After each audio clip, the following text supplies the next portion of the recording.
Hello, archaeology fans and history buffs. Let's talk about the latest ancient Maya city that was found using LiDAR. Its name is Valeriana, and it's in the Mexican state of Campeche.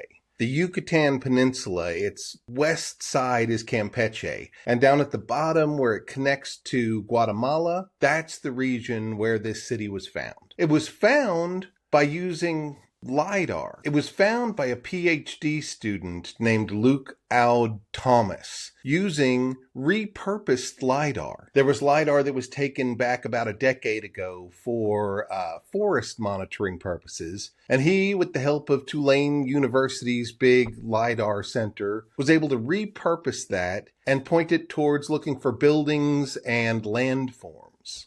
What he found was a huge, huge city. We can see from his LiDAR that it's got multiple pyramids, it's got a ballcourt, it's got a reservoir that's backed up by a dam, and it seems to have thousands of buildings. In fact, their estimate at the moment, though they haven't been to the site on foot, they think it has about 6,000 buildings, which that would be huge. The biggest Maya city that we know of is Calakmul, and its building count is more confirmed, but it's around 6,000 as well. So this was a really huge discovery, and one of the first ones that was done completely by LiDAR. But let me put this region in perspective for you a bit. This area of southern Yucatan is wide open. There's very few modern settlements there, and there's a ton of area that hasn't really been searched by archaeology very well. There's a highway that runs north-south along the bottom of the Yucatan, about 100 kilometers up from the border of Guatemala. And along that highway, there are tons of ruins.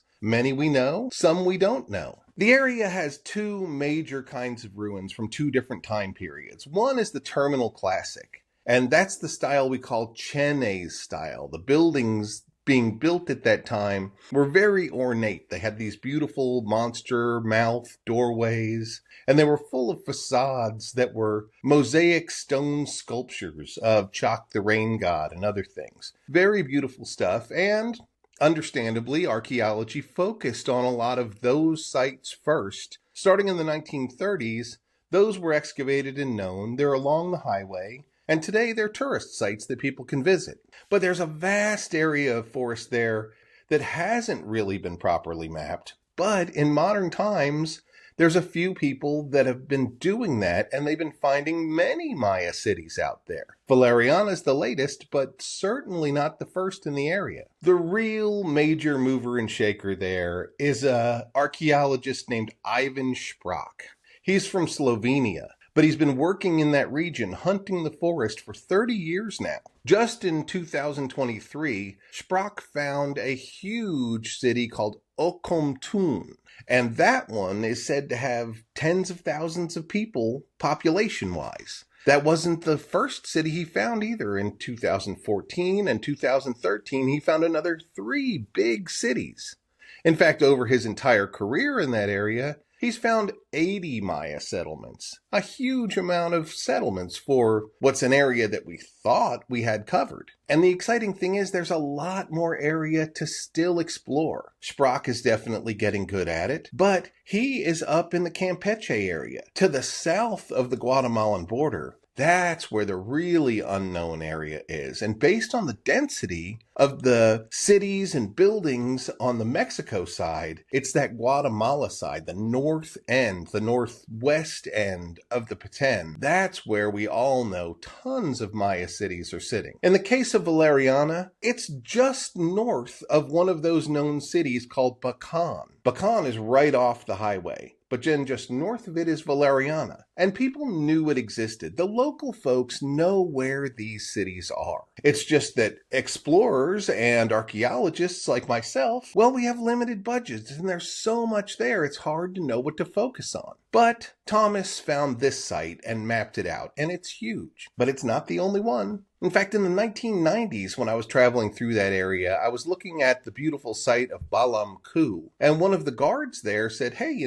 this is a small city compared to the one just north of us. If you have a day, I'll lead you out there and I'll show you that city too, and it doesn't even have a name. And that city, I believe, still remains unmapped. So there's tons of work to do out there. But LiDAR is really changing the game for us. Even Sprach is now using LiDAR to center in on the sites that he's found and look around them to see the extents of those sites. So you might ask, why is that area smack dab in the middle of Mexico so unexplored? Well, there's a couple of reasons for that. There really isn't any major settlement out there still to this day. Xpujil is the big town in the middle. But then you have to go to the coast or the other coast to find big cities, Chetumal or Escarcega. So there's this very modern-day uninhabited area. But in the past, that same area was where the last holdouts of Maya civilization were hiding. If they didn't want to get captured by the Spanish, they hid out in that area,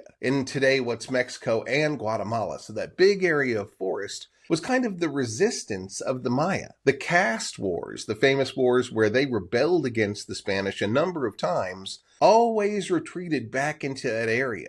So the Spanish really didn't look around there that much because there were enemy forces there. Then as time moved forward and that highway got built, archaeologists followed along that trail and looked for buildings. What we found are a lot of those Chenes sites. And those are very pretty, they are picturesque, they held up well, they were in the Terminal Classic, so a lot of those became the known sites for that area. But the truth is, the area is also peppered with classic period sites. The biggest and most famous of those is Calakmul, the biggest of all classic Maya cities, 6,000 buildings there. That was actually not identified until the 1970s, and a road wasn't cut in there until the 1980s or 90s. So there's still a whole lot of things to be found in that area. And it wasn't until modern times that we start looking around again, and now we're finding older, classic period cities of surprising size. And we're not nearly done. All of that area to the south in Guatemala is virtually untouched by modern civilization or archaeology. LiDAR is a gift to archaeology. And one of these days, we're going to be able to scan that entire Chenes area into Guatemala, and we're probably going to find a number of lost cities remotely. But at the moment, we can't do that, and that's because of a problem in the field. Now, we have lots of equipment to collect LiDAR data. In fact, you can put LiDAR equipment on a drone and drive it around these days.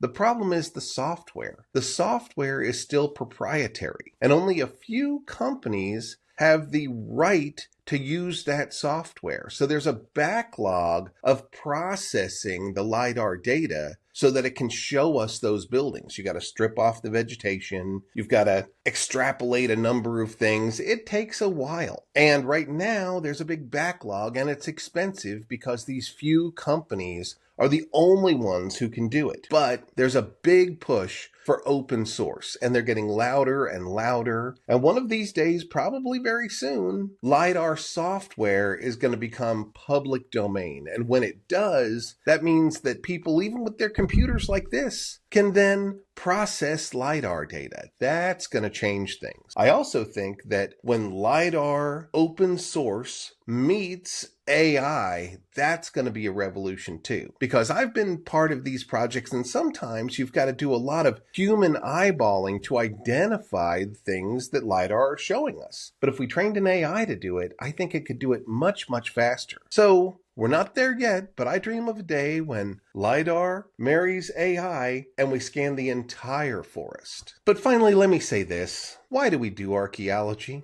We do archaeology to find these places. And for me, it's not good enough to just see them from the sky and have these neat maps. The job of exploration is actually going there. And this is a funny irony of the field. Yes, LiDAR is finding things faster than ever, but that doesn't mean that we archaeologists can get out there any faster. In fact, sometimes it feels kind of hopeless. We already had a long list of sites that we know exist but haven't gotten to. Now LiDAR is actually making that list, at least for the Maya world, even bigger. Now we have an even larger to-do list. But I'll leave you with this point. LiDAR is great, good technology, going places, but it will never replace the archaeologist on the ground because the exploration, That's the romantic part. That's what we're doing it for. Just like that famous line out of Jurassic Park, we don't want to just see it like an astronomer. We want to experience it like an astronaut.